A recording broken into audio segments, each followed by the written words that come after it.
Akim. I want to give all praise, honor, and glory to Yahweh, Ba'ashim Yahweh Shai, Ba'ashim Rakakwadash. Yahweh is who the world normally calls God, and Yahweh Shai is his son, who the world normally calls Jesus Christ, and there's no God beside him. I want to give double honors to the apostles and the elders of Great Millstone, and Shalom to the elect. And this lesson is going to go into how the Lord is going to bring a famine to the land America, otherwise known as Egypt, Babylon, Sodom, in the scriptures. So this is the book of 2nd Ezra, chapter 15, verse 11. But I will bring them with a mighty hand, who is of them, the elect of the children of Israel, and a stretched out arm. And the children of Israel will be you so-called blacks, Hispanics, Native Americans, and predominantly of the so-called blacks, Hispanics, Native Americans, all right, that are in America and scattered abroad.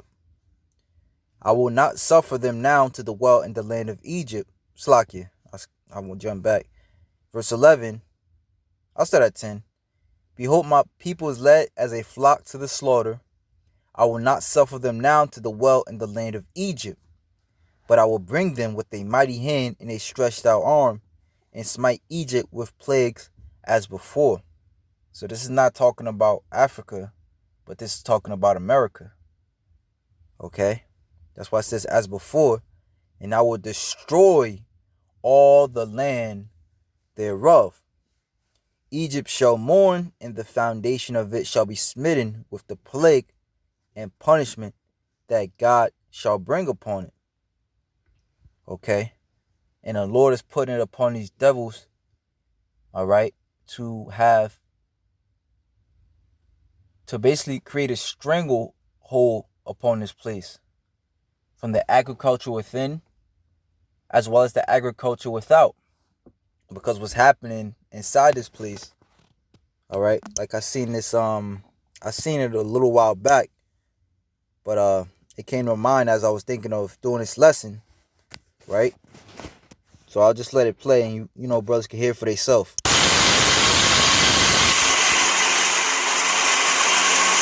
it true that the government is paying farmers to destroy their crops? And the simple answer to that is yes, they are. I initially heard about the government paying farmers to destroy their crops. I thought it was a load of bullshit. Well, lo and behold, we received our destruction notice the other day. So basically, there was two options on how to destroy the crop. The government could fly on Agent Orange, or we could manually destroy the crop ourselves. We put too much blood, sweat, and tears in it to let them destroy it, so we decided to manually do it ourselves. Basically, it said if we used a lawnmower to destroy the crop, we could receive an extra $600 an acre. Something about the low carbon footprint or something. So that's what we're doing. Now, they really didn't tell us how many acres to destroy. They just said, get after it and we'll be watching you from satellite. We'll give you a call when you've destroyed enough. So I better get back after it.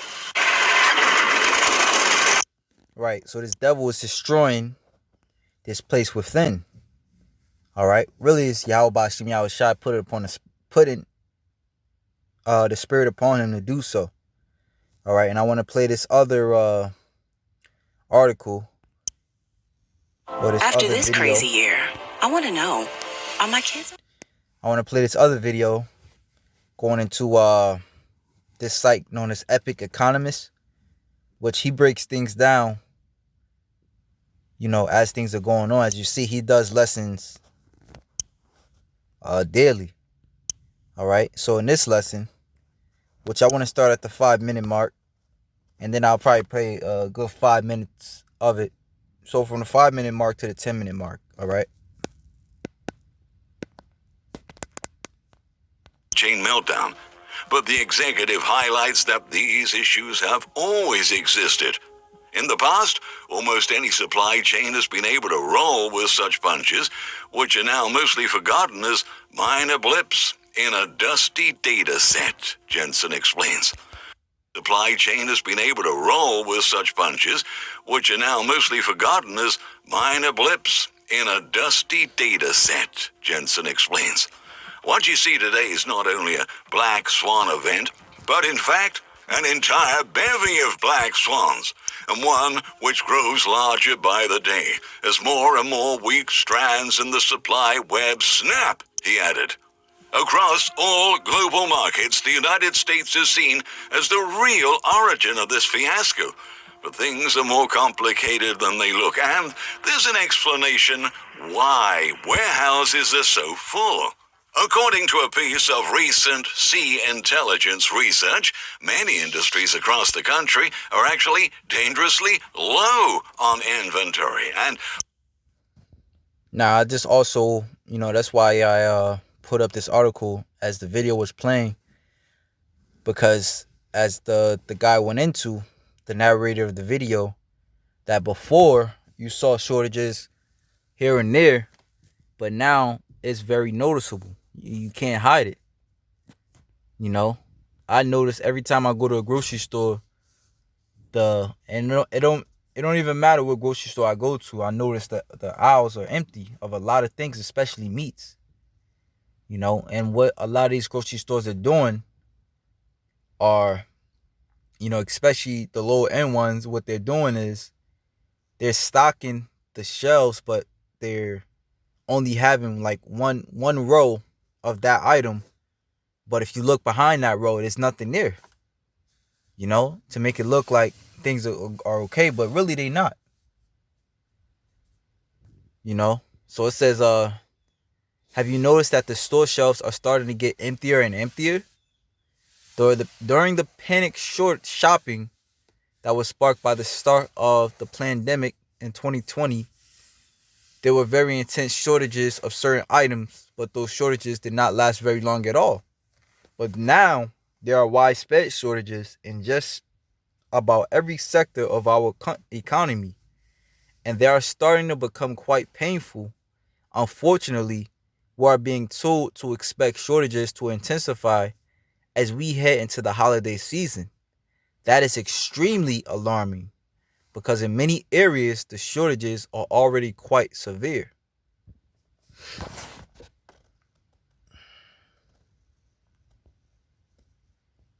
Now it says, reading down, I have been away from the news for a couple of days, and when I came back, there were a lot more stories about our ongoing shortages. For example, the following comes from the excellent piece by Matt Stoller.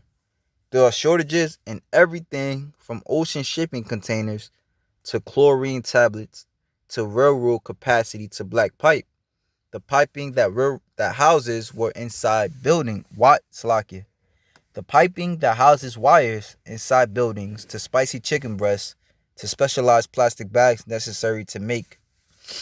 Moreover, prices for all sorts of items from housing to food are changing in weird ways. Beef, for instance, is at a near record high for consumers, but cattle ranchers are getting paid much less than they used to for their cows. And they got to deal with less. It was either that or make no money.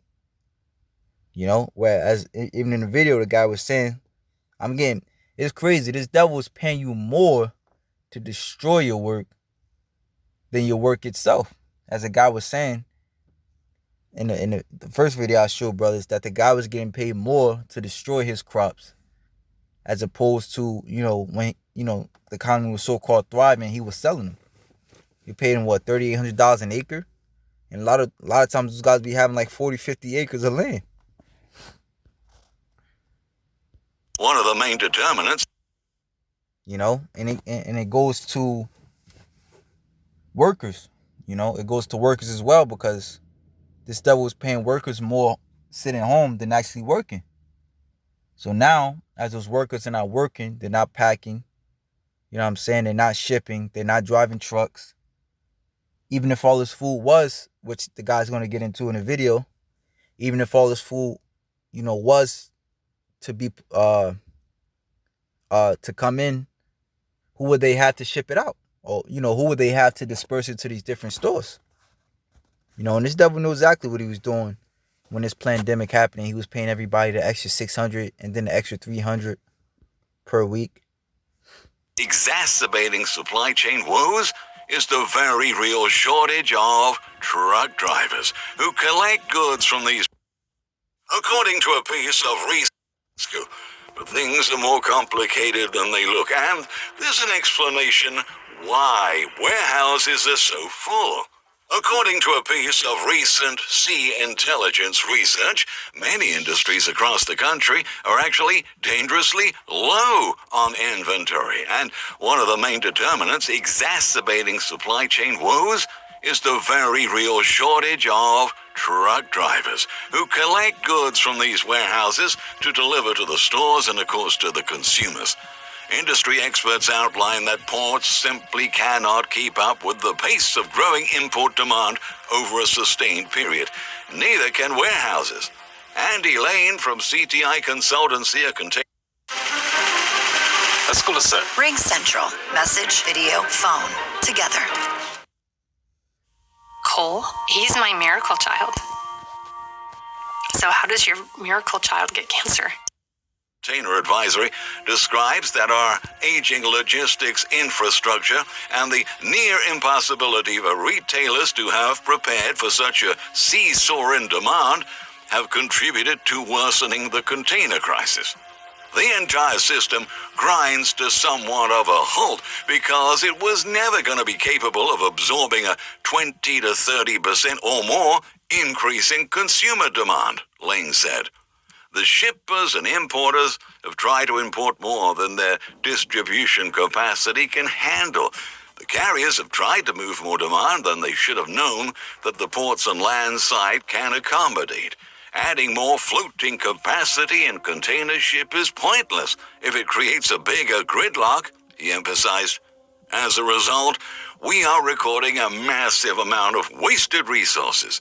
As a complete collective, all supply chain stakeholders have simply ignored constraints and just You see, so as he was saying, it's pointless because, as the point I was making before, to where the agriculture within, as well as the agriculture and everything without that's coming in, as we also understand that this place is Babylon and written of in Revelations 18, how, this place was known to be a huge consumer.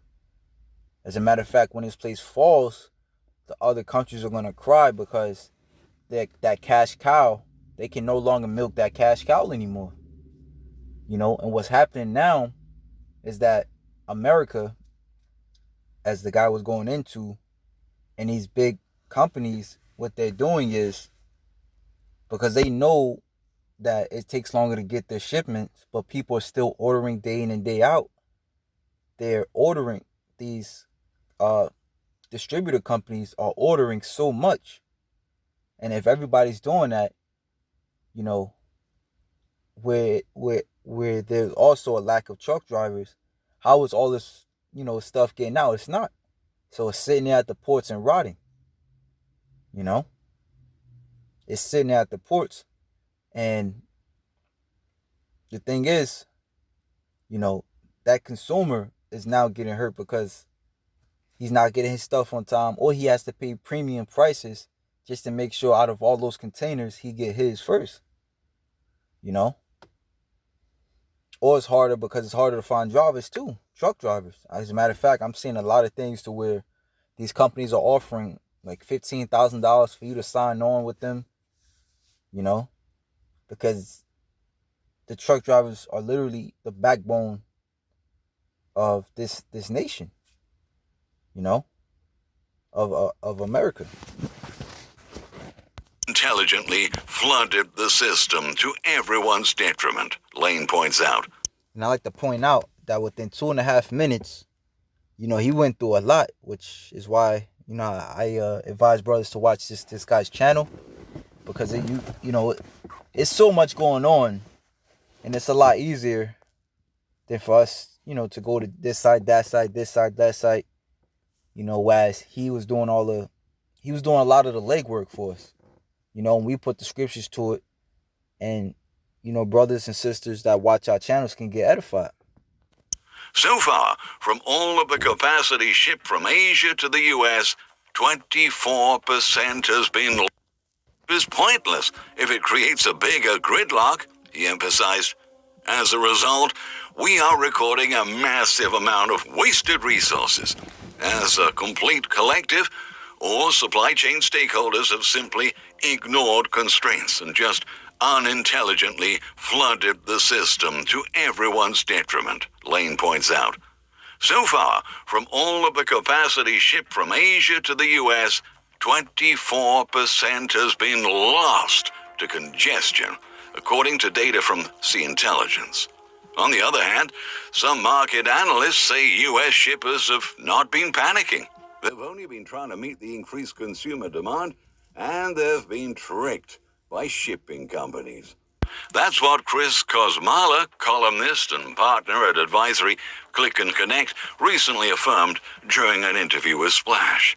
It all went bad with irregular sailings when carriers cut capacity in response to the health crisis, Kosmala maintains. This deprived shippers of the regular services on which they built their supply chain's execution. So they ordered more, and those orders accumulated in containers waiting for slots that were not there. That happened long before Maersk went public, obnoxiously advising shippers to double up on inventories and import more just in case, Kosmala adds. Even if the carriers restored the services to 100% right away, it would have taken 2 years to ship all that backlog, mixed with all the regular shipments that were being added at a normal pace, he says. In essence, shipping companies are aware that ports cannot handle the immense cargo volume sent every day. But they have been inciting shippers to order far more than they need to restock their inventories. That, in turn, elevates the demand for cargo shipping and, of course, pushes the profit margins of those shipping companies to sky highs as shipping costs go through the roof. However, skyrocketing shipping and freight prices are preventing small and medium-sized businesses to actually restock their shelves and offer their products. As the holiday season approaches, the United States Toy Association, which represents 950 toy firms with a U.S. presence, has warned about looming shortages, given that their products have been sent to the end of the shipping priority list. While large companies have decades-long relationships with shipping companies, smaller businesses cannot afford to pay a premium for in-time deliveries. It's really the small companies that are facing the brunt of this impact. They really don't have the leverage or the size to have those annual contracts, a spokesman to the association revealed. So that's pretty much all I'm going to play on that. You know, brothers could check this channel out on their own. You know, just bringing it out to prove the crisis that this place is going through. Thus saith the Lord, because as we read, the Most High is bringing this. All right. In certain parts of the countries, going back into this article now on Zero Hedge, these shortages are really beginning to sting. A reader just emailed me about what is going on in his section of Connecticut. He said that I could share this with all of you. I'm just a regular guy in Connecticut who has been watching things very closely, especially from a biblical perspective. I wanted to quickly share with you an experience my wife and I had about 2 weeks ago at a medium-sized family-owned grocery store. Seemingly overnight, we noticed that there were little yellow signs on the shelves where certain SKUs used to be. Not entire lines, but individual SKUs. For example, a flavor of oatmeal, certain cereals, the sign said something to the effect of, this item is no longer available due to supply chain constraints. I would say there were a few hundred signs in total throughout the store. It wasn't until we got to the juice/water aisle that we noticed a larger problem. There were no Gatorade and no bottled water, gallon jugs. I had befriended the manager over the years, so I asked him where the water is, and he told me they only would give us so many bottles. I asked who they is, and he said the manufacturer. They were being rationed. As he said this, a truck driver happened to walk by and joined in on the conversation. He told us that he just got back from Maine after a 3-day trip that normally takes him a few hours. he said he and all of the other truck drivers sit at the warehouse for days waiting for their trucks to be filled.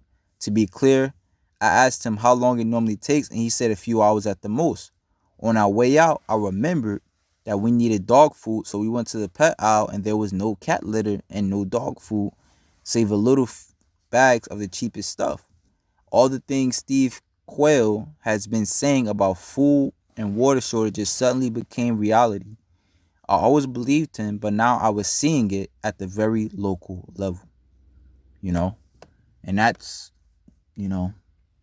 that's what it's gonna take for a lot of people to wake up and smell the coffee.